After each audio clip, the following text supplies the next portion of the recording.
All right. Now, just imagine the King of Kings and the Lord of Lords tells you to take a back seat and allow him to fight your battles. Why would you want to lift a finger? Hello, friend, and welcome to Crystal Corner with Judy, where I share my personal thoughts based on biblical principles. On today's episode, we will continue our conversation on the sovereignty of God. So let's dive into it. Okay, we've been on the series, The Sovereignty of God, for the past 2 weeks, and it has been an interesting conversation. You'll agree with me. Now, today we will look at God's vengeance. All right.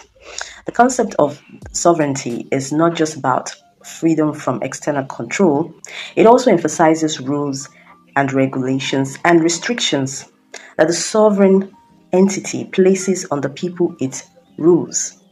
Okay, this means that the people who are being ruled by the sovereign power have relinquished the right to adjudicate matters of dispute.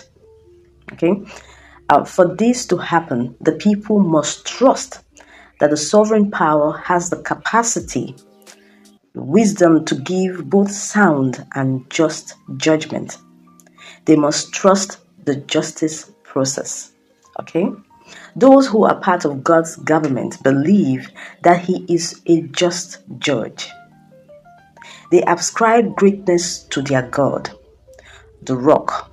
His work is perfect and all His ways are just. That's Deuteronomy chapter 32, verse 3. So that is why the Bible commanded, and I quote, "Beloved, never avenge yourselves, but leave it to the wrath of God. For it is written, vengeance is mine. I will repay, says the Lord." End of quote. That's Romans chapter 12, verse 19. Now, as God's children, we must trust God's judgment. We cannot take laws into our hands to repay those who have done us bad. If you believe in God's sovereignty, you must leave vengeance to Him and He will deliver you. You can see that in Proverbs chapter 20, verse 22. Now, when people offend us, we are commanded to leave them in God's hands as He chooses. Let Him do to them as it pleases Him. Remember, there are consequences to any action we take as humans. Even when He forgives us, there are consequences we face for our actions or inactions. Now, David's experience is a classical example. When he committed adultery with Bathsheba and tried to cover up his evil doing by murdering, Uriah, the husband of Bathsheba.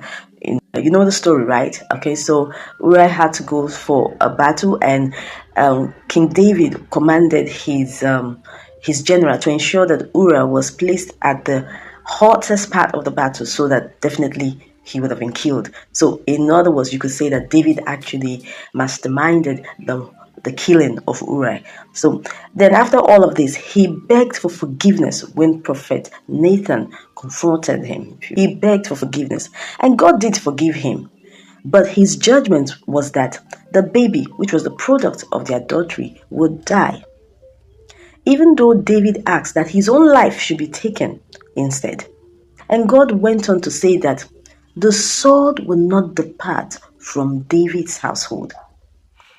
And the rest, they say, is history. You can see what happened to his children. A big tragedy, okay? Even in the midst of the victories, in the midst of the fact that we say, oh, David was a man after God's own heart, his family was known to have endured a lot of tragedy. And that was